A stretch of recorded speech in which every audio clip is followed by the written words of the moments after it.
menu warkop ini cuma pisang rebus sama ketela rebus.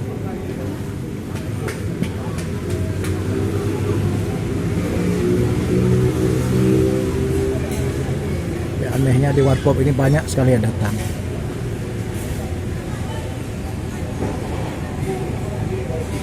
Anehnya orang-orang elit Banda Aceh justru kemari.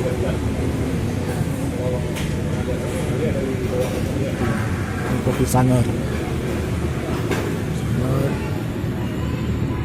ketela rebus separuh lagi.